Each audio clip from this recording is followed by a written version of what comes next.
So good evening and welcome. And I hope that you will get a few things that can be useful in your practical life, because spirituality is something that we can use in everyday life. You know, it is better thoughts, it is values, it is attitudes, these things that help us in our relationships with others. You know, I've just come back from Australia and New Zealand, and there things are very good still. They don't talk about crisis. Yes. So when I'm living in Greece, and I visit Italy often, so they always, in Italy it's always this word you hear, sono in crisi, I'm in crisis. But you know, this whole thing of crisis now is happening globally, and what we feel though is the crisis is on many levels. I mean, it's economic, it's political, it's social, it's environmental, and it's very fragile. You know, like anything can happen at any time, yeah? Especially with nature. And so people have a lot of fear because of this, what's going to happen.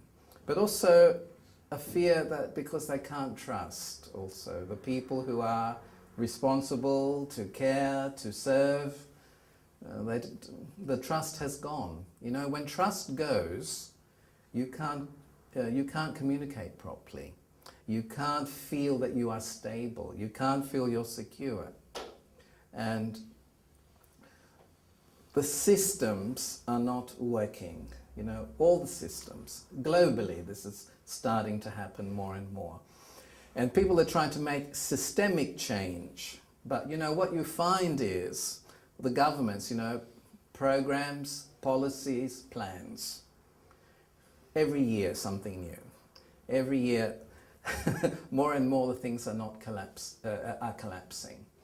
So the whole point of this talk here is to show that actually we do have a strength and we do have resources and we can do things, but not to depend and rely on the external systems. You know, the famous scientist Einstein, what he was saying was, you cannot solve the problems with the same consciousness that created those problems. And this is why plans and programs, if the consciousness of the people who make them doesn't change, then the things don't work. And so it is a change of consciousness, a change of thinking, a change of vision, a change of feeling, a change of attitude. But these are very subtle. You know, people always say, but I want things practical. Security, you know, got to have this, got to have that. But where does security really come from? Does security only come from the bank account? Does security only come from material things? Because more and more, if we go very deep into things, we find the security for us comes from the honesty of our actions. When there's honesty in actions, when there's integrity in actions, that's when we start to feel a security. Because you start to develop trust where there's honesty. But sometimes people feel very helpless. What can, you know, a person do? Huh? Am I speaking too fast? No? No? Okay. I'll slow down. Yeah. What can a person do? People think, what can one person do? Can you do anything? Yes, a lot. You know, all these systems that we see in the world, you know, social systems particularly, or scientific systems, usually began with one person. Now it's all very highly developed. For example, nursing. Nursing, there's nurses' federations everywhere now. But who began nursing? It was it was a young English woman, Florence Nightingale. It was the time of the war in Crimea, And you know, in those days, soldiers, they shot, they stayed there, they died. That was what happened. And she decided to try to do something. Her family was very against it because she was from an aristocratic English family. A girl doesn't do these things, you know, what are you thinking about? Leonardo da Vinci, when he was a boy, he used to look at the birds and thought, you know, we should be able to fly. I'd like to fly. I'd like to fly.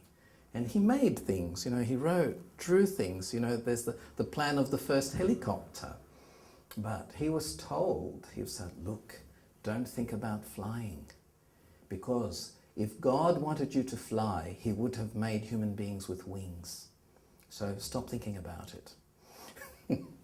Many things. The first telephone, right? We have mobiles now, we take it for granted. The first telephone by Alexander Graham Bell. And when he first told people, I'm going to try to invent something where we can talk from 1 mile distance, 2 kilometers. You're nuts. You're mad. How can you do that? Impossible. So he went to America from England and he was able to do things. There are many, many things like this. Many things. But now we are used to them. We don't realize how they first started. The first computer was, you know, in a room as this size or even bigger. The first computer. Now it's refined and refined. And so it's very important that we realize that I, as an individual, within myself, do have resources. Because all these people, what they had was inspiration, they had vision, they had courage. Because, you know, people think you're nuts, you know, when you want to do something new. They were very inventive and they were committed. They were committed and they had a will. Tune in and develop that confidence.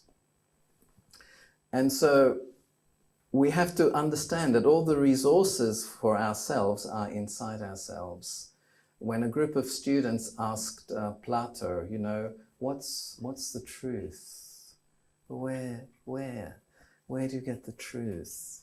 What is it? And they expected a very long lesson. Huh? But what he told them was, you know, what's truth? Again, it's in Greek, aletheia, not to forget. Truth is, remember what you have forgotten. So we have it's a kind of amnesia, you know, getting lost in talking, getting lost in other people, what they're doing, what they shouldn't be doing, complaining. These are very, you know, they stop my inner creativity. Do you complain sometimes?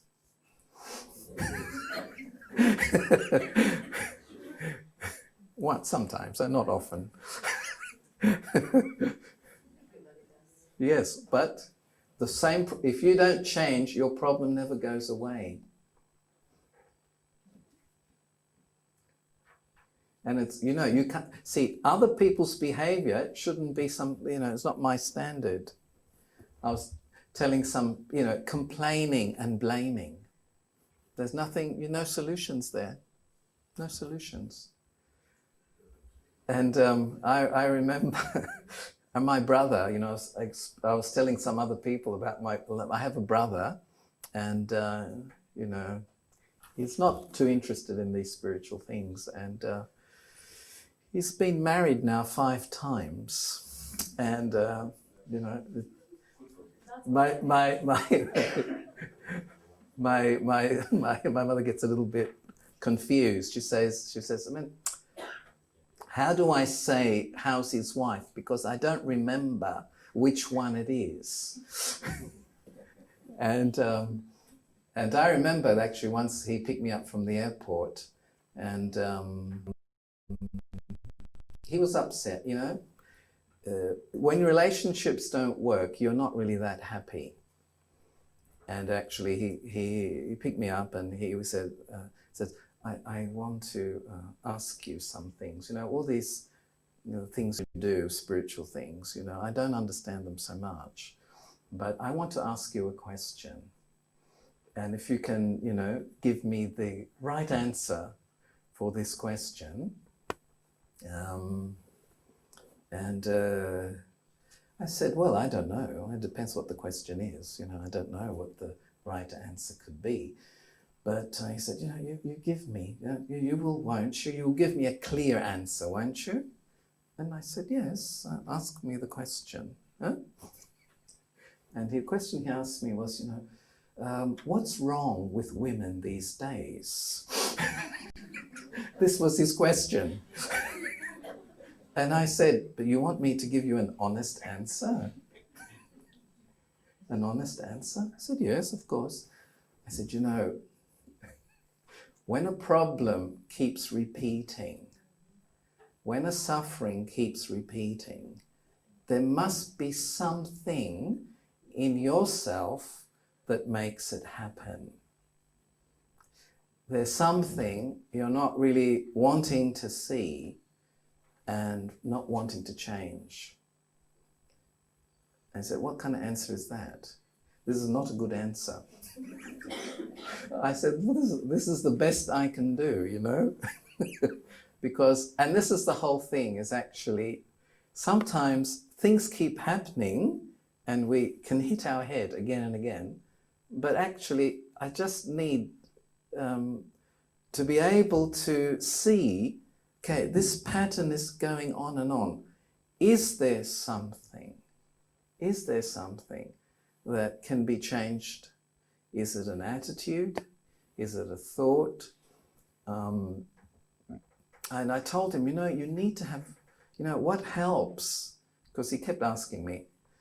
And what helps, I said, is, it's very important to respect other people. Because if you don't respect other people as they are, then, there are simply going to be problems. There's going to be a great imbalance. And so this thing of looking, examining inside.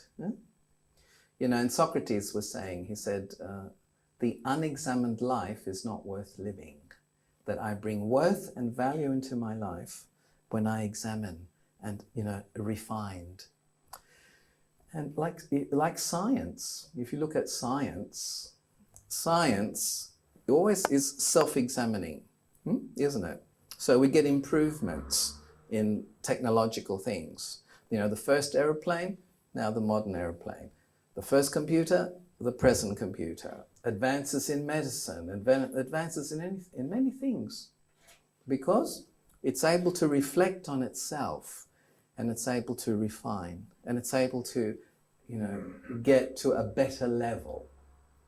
And so even so much for the human person, to be able to examine, my relationship is not working. Things are going wrong over and over again. Examine, okay, what's the attitude? What do I have to change?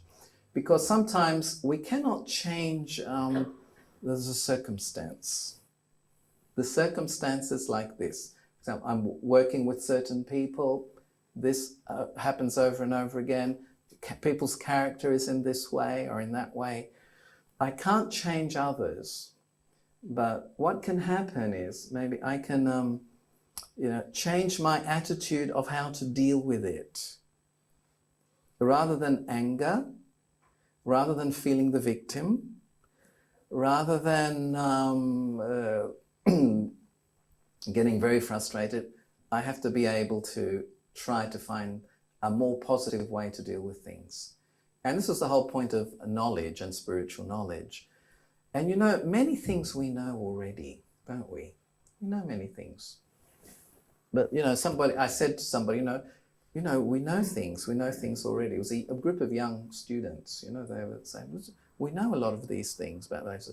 And one of them said, if we know them, so, we know them, why is there such a mess in the world? What's the reason for the mess? So, talk about honesty, but is there honesty? Talk about love, but is there love? Is there respect? Is there kindness? And so this is the examination. And this is an old thing, whether it's in in Socrates, whether it's India, whether it's Egypt, whether it's China, whatever it is, the ability to look, to change, and to become more positive. And more, sometimes even the breakdown of a person is not physical, it's actually mental. There's a lot of increase in mental instability, and we see this. The World Health Organization has said by 2020, the biggest disease in the world will be depression. And how many tranquilizers can a person take? The word tranquilizer comes from the word tranquil, to be at peace.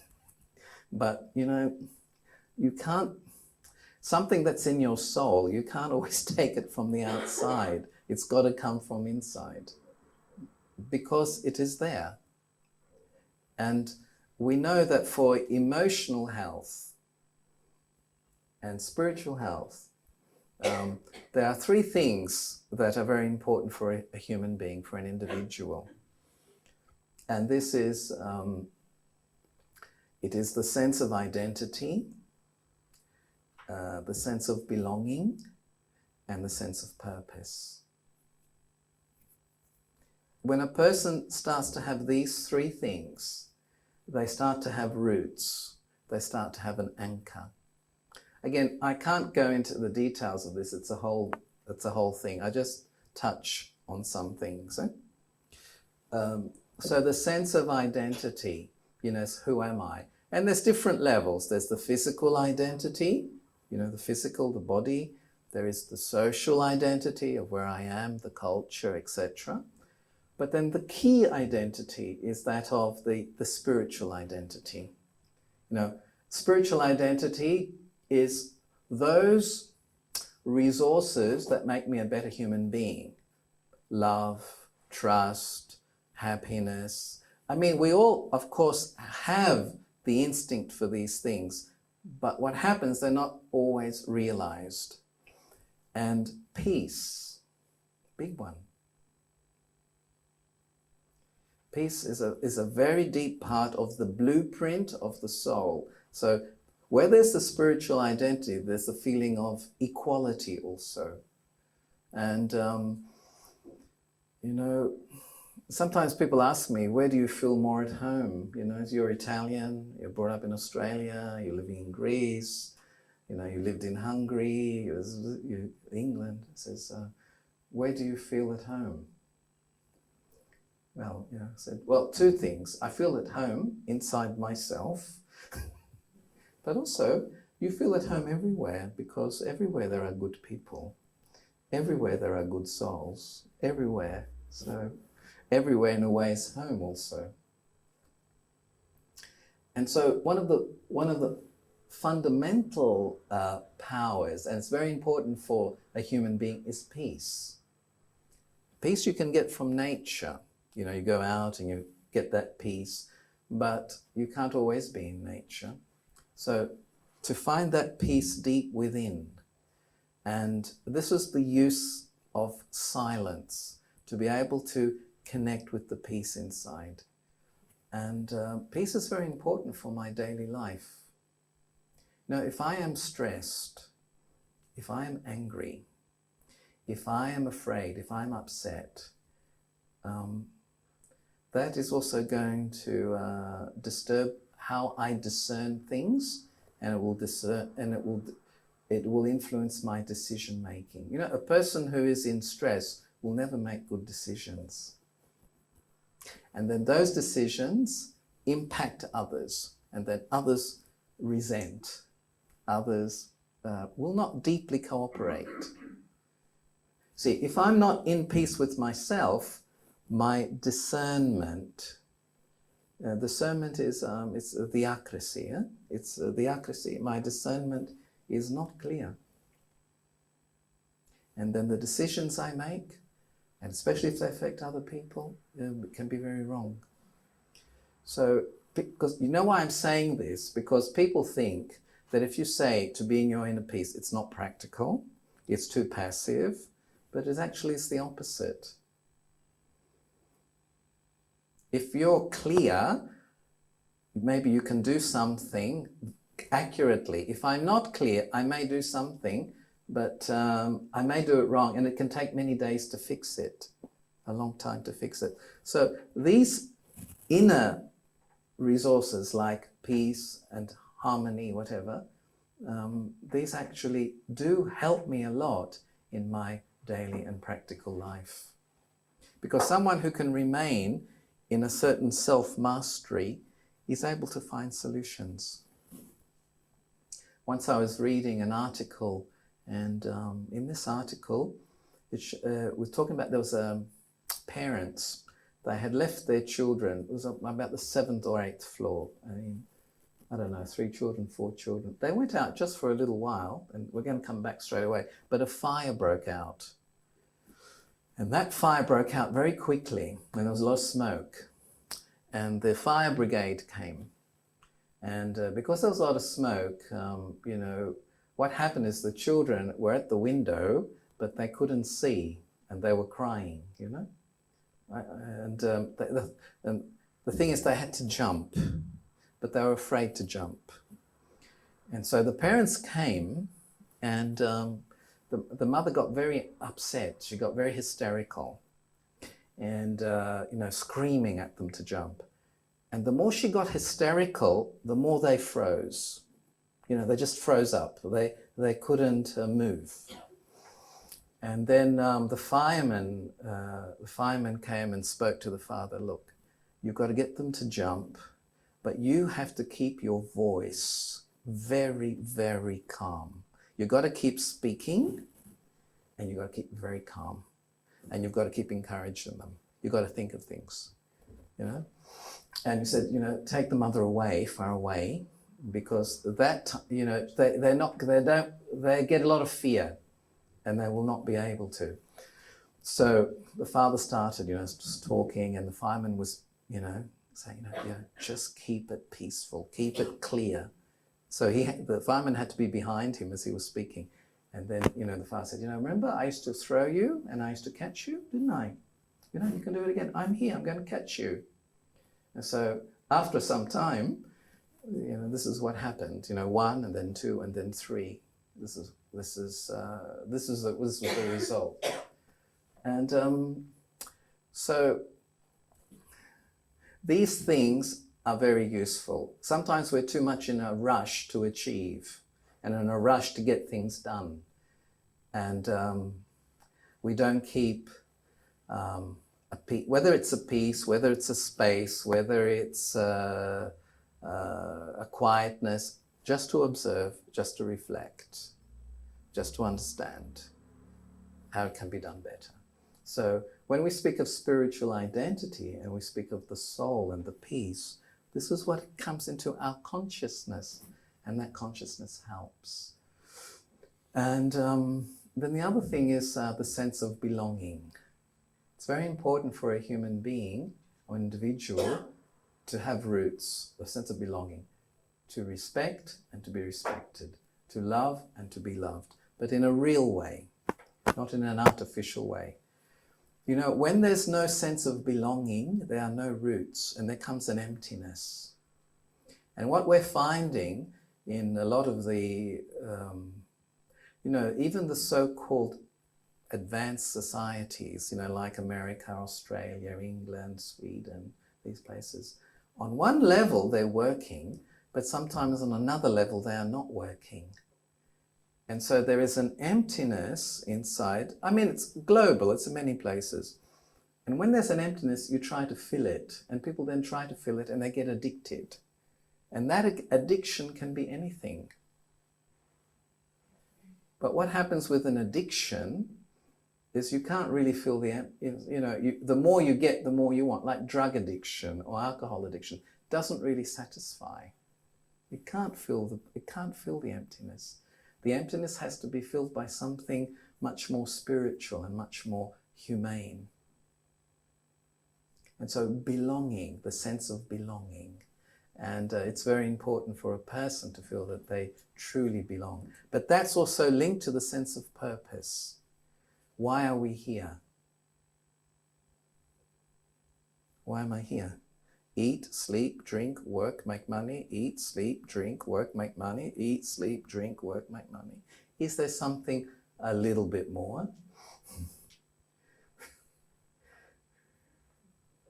And the sense of purpose comes with the idea of each one has something to contribute, you know, something of quality, whatever it may be.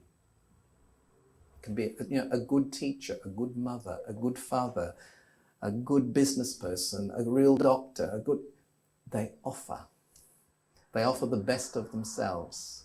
They offer that quality, and they fulfill their purpose, because one of the things that gives us real happiness is really to see and help in creating the happiness of others. You know, I'm just happy, I'm just secure, I'm just peaceful, and that's it.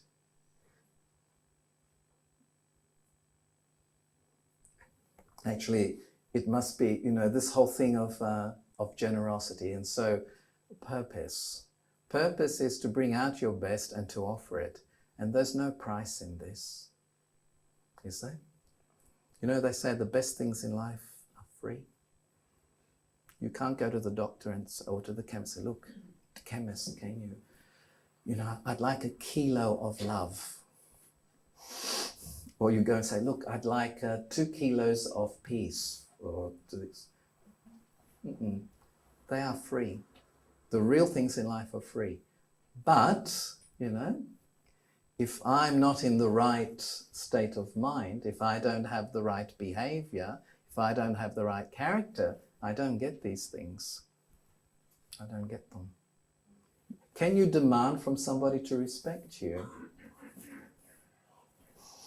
You don't appreciate. When people complain, they says, you know, you're not appreciating me, you're not, I'm this, that. But actually, love, respect, appreciation, it's given by somebody from their heart. You may force somebody to do it, you may force them, but it's not from inside.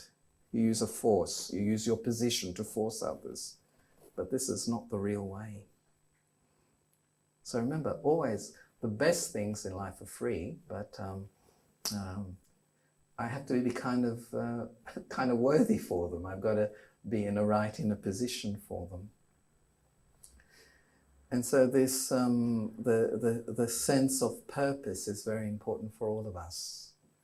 And it's not, you know, I become a teacher just because of the money. It's not this.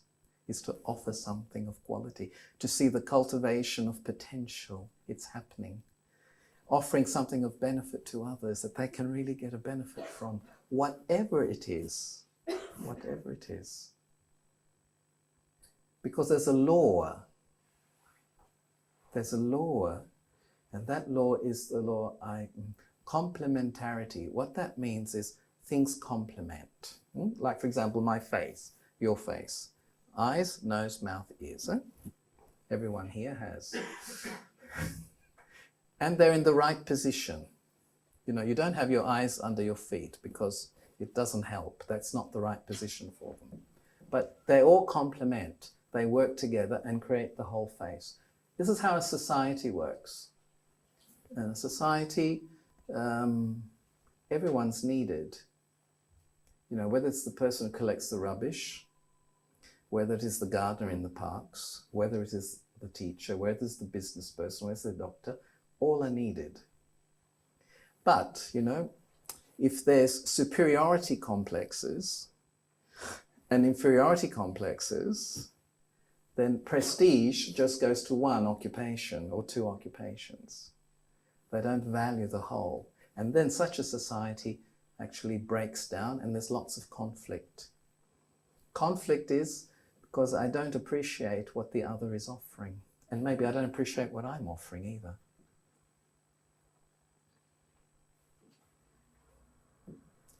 And so these basic understandings, they're very simple. They're not that complicated.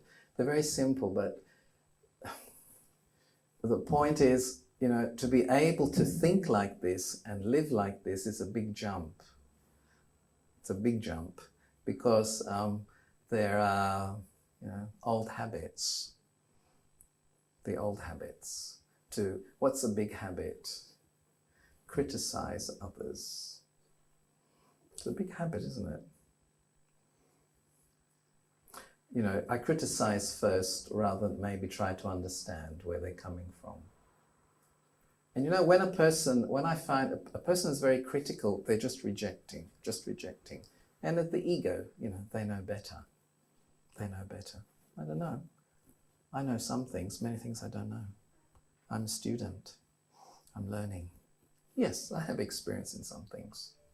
But when we're very critical of somebody, it's that vision does not allow them to bring out anything really better.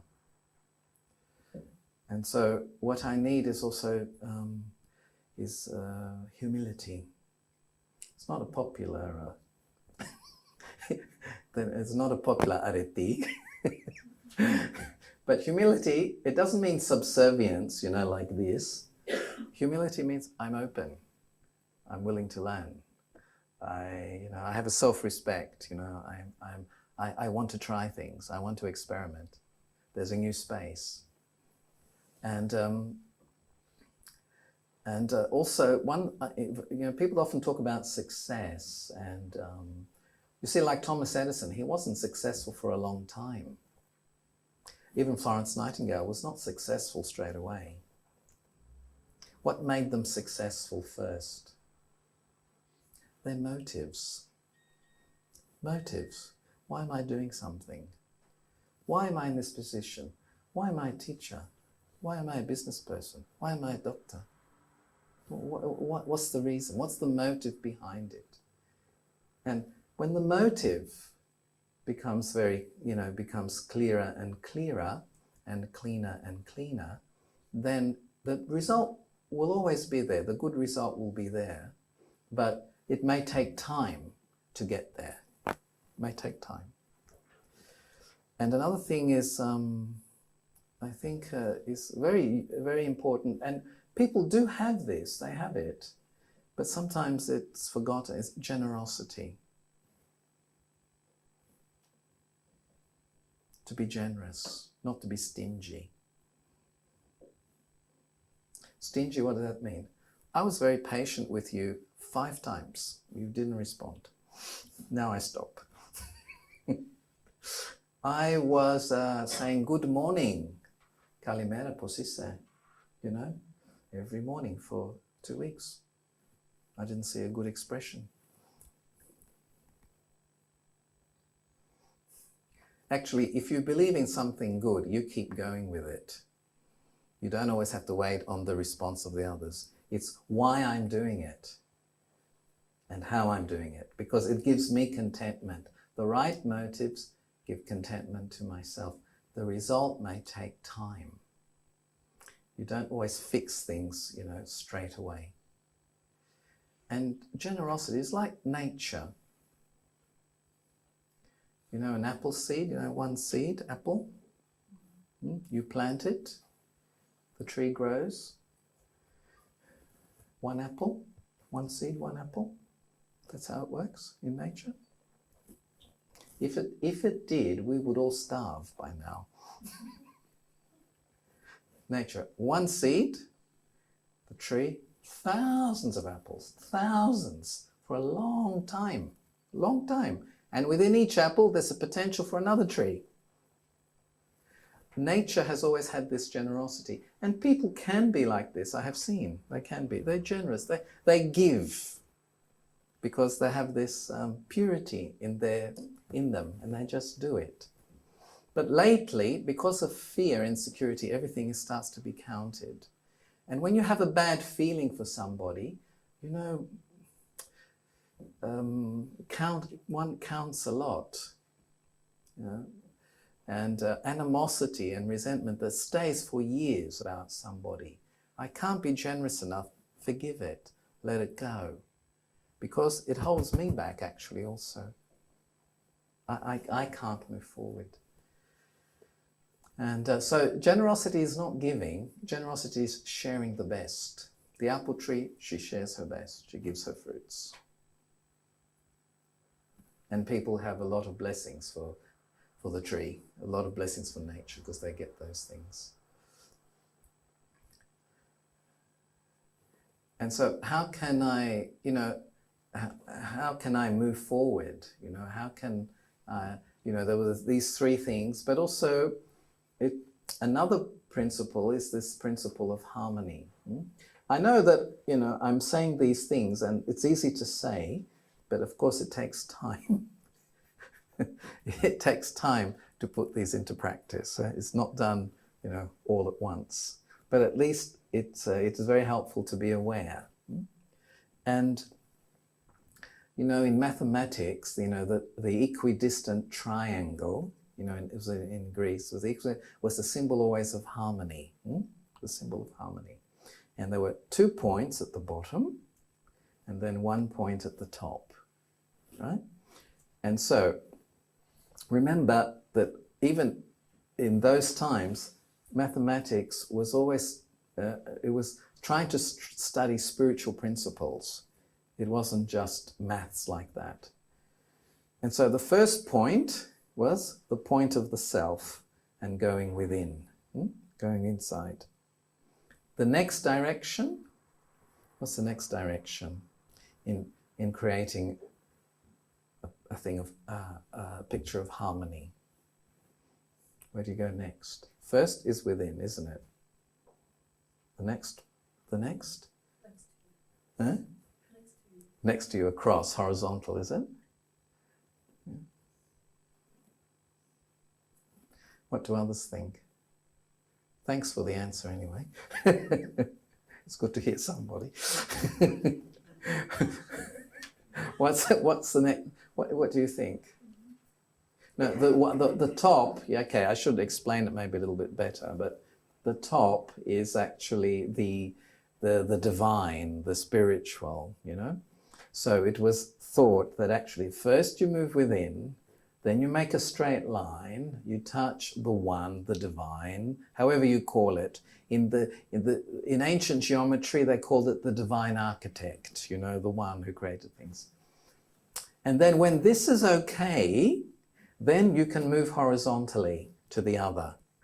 And then the other has their own connection with the divine, and this completes the triangle. And this creates the harmony. And in our life, they used to say, you need all 3 points. You just can't have one.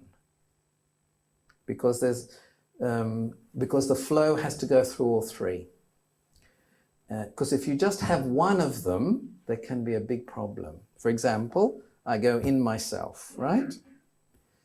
And there I stay there. I go in myself and I stay there. And this creates narcissism. A person gets very narcissistic, very egocentric, right? Some people, they go to the divine, they go to God, however they call it, and they just stay there, but very externally. So they can get very dogmatic, very fanatic. And we see this happening. Or some just go horizontally to the other, and this creates dependencies, very dependent. They have to give me love, they have to give me happiness. Why are they not giving it? I'm very disappointed, because it's a dependency. So when I'm able to go in myself, when I'm able to connect, and then I go out to others and to life.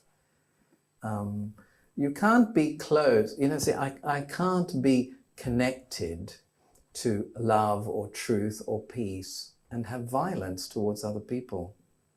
It doesn't go. They all have to be equally distributed. In, up, out. This is what we do in gymnastics, people have a gym, they go to the gym to feel physically healthy, but the mind needs oxygen, the mind needs some exercise also. In, up, out. Isn't it? It's good exercise, eh? Because, for example, that people fight a lot about God and things. I look at the history, from Australia, it's not a religious place, Australia. It's not political. It's very neutral. So, sometimes you study different cultures and different things, and so many fights and things like this happen because who's right, who's wrong, who's this, who's that. And but it's like a lighthouse. A lighthouse, the divine is like a lighthouse. A lighthouse, whatever ship comes, the lighthouse will give light. The lighthouse will not say, oh, this is a British ship.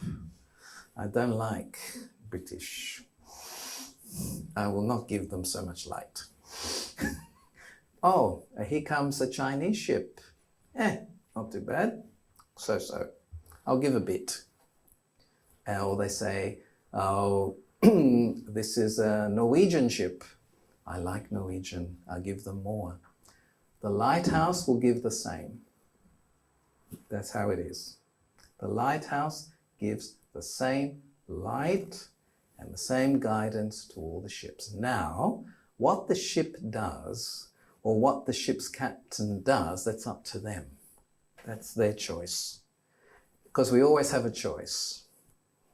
We always have a choice. And those choices bring consequences. So these again, this is another law, this is another principle. As we said, complementarity, the peace that creates good discernment. Also, the power of choice. I always have a choice, don't I? Don't I always have a choice? Yeah, we do. Yes. We like it or not. Yeah, that's right. Whether we like it or not, we have a choice. We always have a choice. Every day, I have the opportunity for a choice, and I can make different choice. I can. So, it says, imiramu, my fate, my this, my that, then I'm stuck. I remain the victim of the situation. But I can choose. I can choose to think differently. I can choose to act differently. I always have that choice. Don't, think, I'm just sharing these things, I'm just sharing. And as I said before, they are very simple. And I think a lot of these things we know already, but it's not enough to know something, I've got to practice it. And I don't practice it just, Christmas time or just Easter time. I've got to practice it all the day, every day. Like you eat food every day, you drink water every day. So the health of the soul, the health of my inner being, it requires this exercise. Understanding, let's experiment, let's see. Let me see how it is to be patient with this person. Maybe it won't work so well, Let me experiment with determination. Because I just introduced something very small, is one thing in life that helps us to be successful is to bring opposites together. For example, determination. It's very good, isn't it? Determined, focused. But, if you are so determined and so focused and so organized like this, people cannot work with you. It's too suffocating. It's too, it's very perfectionist, To balance, the opposite, flexibility, ease, gentleness, give space. Because some things we have to make them happen, some things allow them to happen. This balance is very useful, it's very important. It's the same way, like if a person by nature is very flexible, very easy, nothing gets done, Avrio, mañana, it just goes all over the place, So you have to balance, and that depends on your character, My character may be organized and determined. It's very good, But I also have to develop the other side. More flexible, more gentle, more at ease, trust. You know? There are many. I mean, I'm just taking this one, but there are many like that. You know, to be merciful, but also to be detached. Because, for example, if you mercy is very necessary. Symbonia, you know, it helps. But then if I have the wrong mercy, then people get, you know, they become dependent on me and they don't do things themselves. So there are many like that. And so, what is it then? To remind myself of these things, if I want the quality of my life and my work and my relationship to improve, there's one practice that helps me every day. Stop. Stop. Yeah, I'm going to explain, but I just wanted to just to say this. We've got to learn to stop, not always this rush and push and busyness. Like you have a car, right? You buy a car because you move. You go from here to, you need a car. Right? But you would never buy a car if you didn't have a brake, would you? Because with a car, even though it's meant for moving, you have to be able to stop. Why? Because there are other cars on the road. I'm not the only driver. And usually when you stop, you have to do it quite quickly. Sometimes there are lights, sometimes, you know, other person may not drive so well. I have to be aware. So we need to stop. We don't do it. Mobile phone, right? You can't speak forever on a mobile phone. You have to actually stop it and recharge it. I don't know if they've invented any new ones where you don't have to do it. I don't know. But we need to be able to recharge. And this is not a luxury. I think it's very much a necessity, because if I don't learn to stop and step back and get the perspectives, I'm going to have many conflicts with many people. I have many collisions with many people. I need to be able to stop. The stopping doesn't have to be long. It can be 5 seconds. It can be 10 seconds. But I become aware and conscious of the other person. I can become more conscious of motives. I have to see maybe my words are too sharp. Maybe my words are not respectful enough. So to be able to stop means to be able to tune in better. And you know, what is important is when we do these little stops from time to time, 5 seconds, 10 seconds, and there's this respectfulness towards myself and towards others, then I know I'm able to, really communicate properly because I can tune in.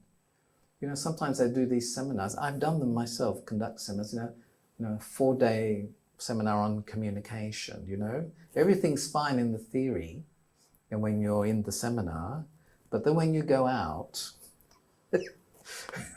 if I don't change myself and my habits, it's not going to really work so well. And sometimes, big things happen through little things during the day, or learning through little things. It's like when you learn a language, I remember, having, when I learned Greek, in the beginning, nothing. I didn't understand a thing. It was all Greek to me, as they say. And I thought, I think, where will I begin? But then, after some time, started small, we start. When you learn language, the, red, pink, blue. This is how you begin. Small. Then you build it up. So it's the same way in my life. These stops are small, and then gradually they start to build up. They start to give power. Otherwise, I'm stuck in being illiterate. I cannot understand. I have the same singrusis. I have the same complaints. I have the same grinia. You know, I have the same things. Now, if I have enough self-respect, I said, no, there's something better for me in my life. There's something more. But, you know, I have to make the changes. We wait for others to change, but you may wait for years. It may not happen. So, but these are very practical things. So if I learn the language of relationship, I learn the language of silence, I learn the language, you know, I've got to do these things and build it up and build it up. Yeah. See, a person who is respectful, a person who's caring, they are trusted. Now, whether, you know, it's in business, whether it's a teacher at school, whether it is a doctor, whether it is a nurse, whether it is a parent, if on a daily basis they are really showing these things, that it builds up the trust. And everything actually is working like that. And this is what is practical, because you can't do all these things at once, but you've got to do them bit by bit. So I'll finish there. I'll stop. And I was thinking maybe we can do together an exercise of stopping. An exercise, would you like? A silence exercise. Sometimes you call it meditation, sometimes whatever. But to get my thought, you see, what happens when I stop is I become quiet. I take a thought, for example, take the thought of peace, right? Peace. Peace. It's harmony. It's being content. And then I bring it into myself. And I start from my spiritual identity, my soul self, to start to emerge it, and it comes into my consciousness. We do this anyway, really. For example, and you see it on a person's face. The state of mind is on a person's face. Peace, sweetness, love, hate, anger, fear. You can always read their face, no matter what the words are. How does anger begin? It begins with a thought, doesn't it? Anger, then a reaction, and then you are in that anger, or in that fear, or in that... So we do it anyway. But now what we try to do is go in another direction, huh? A more positive direction, a more useful direction. And sometimes because we have the habit, sometimes habits, negative habits, it takes a little bit more attention to start to also train my mind, to give oxygen to my mind, and we start with peace. And peace. We like peace? I think so, no? You like it? Everybody. Everybody, yes. But it seems to go very quickly when, we react to this, that. So remember, thought is very powerful. Thought then creates feelings, feelings create attitude. And so it's like the train changing a direction. I need to go in and I need to concentrate. And I've got to believe what I'm doing, because some people say, yeah, I believe in peace, but. I said, it's inside you. The blueprints are inside you. They're there. And so somebody, I remember was sitting, just saying, the thought creates the consciousness. It's I am peace, I'm a soul, I relax, I'm quiet. And then she said, another thought came to me. She said, I can do this after Christmas. I can do this when all the children have grown up. I can do this when my husband is not around. It says, no, don't think like this. You don't think like this. Be present. Be present. If you only do it half a minute, it's okay. But recharge yourself, like you do in the mobile phone. Recharge, be still. Relax and give that to yourself. But don't think of other things. And not to go quick. You know, some people also think, you know, they go, I am peace, I am relaxing, I am this, I am that, you know, I am, you know, I've got to catch the bus, I'm peace, I'm... No, this, you know, slow down, slow down. Half a minute is not a long time. Do the small ones, the small, and it will work. But we're too much in a rush. If I want to do something properly, I've got to be present, I've got to be concentrated. Even when you're talking to a person, you've got to be present. You can't be thinking, oh, the washing and fixing the car. You've got to be there. Otherwise you miss what they're really meaning. It's the same. Take a thought to recharge yourself. Take that thought like a, you know, wire, plug it in, and just be still and be present. No rush, but to be present. It works, really, it works. Okay, so we'll make an experiment. We'll do with ourselves. So just relax. Yeah? Relax your body. Just relax. Sit in a position where you're relaxed. Just relax, relax. Relax the body. Relax your legs. Relax your arms. Relax your shoulders. Gently, very gently. I relax my breath. I relax my thoughts. And gently, very gently, I concentrate on one thought. Who am I?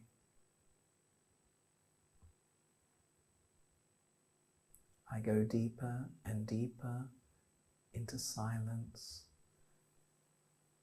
into quiet, and I connect with my original peace. Peace. As my thought, so my consciousness. I am peace. Free, content, in harmony.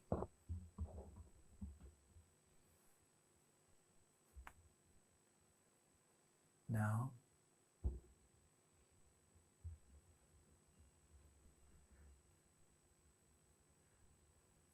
let me remain in this inner peace, free from all burden. Peace, harmony, contentment.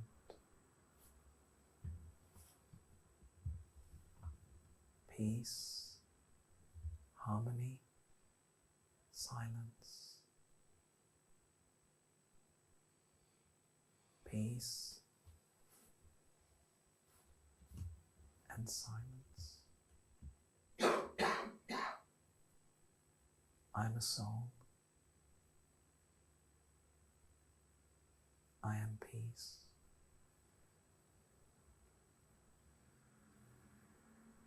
I feel the peace flow through all my being.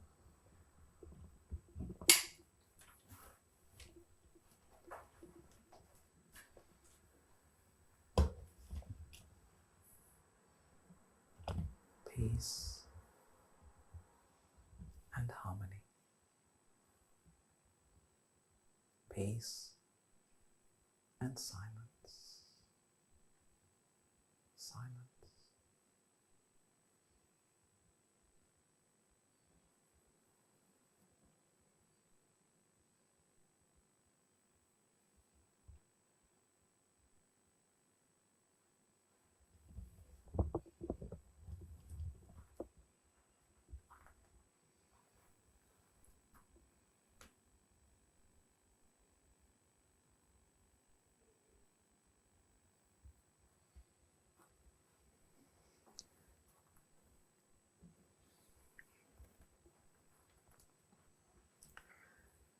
So, the best things in life are free.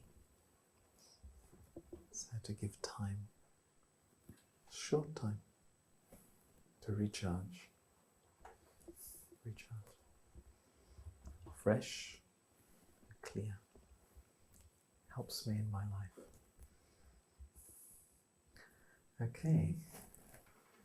So thank you very much for being so attentive. Hope it wasn't too boring, or wasn't too many things. Good night. Thank you.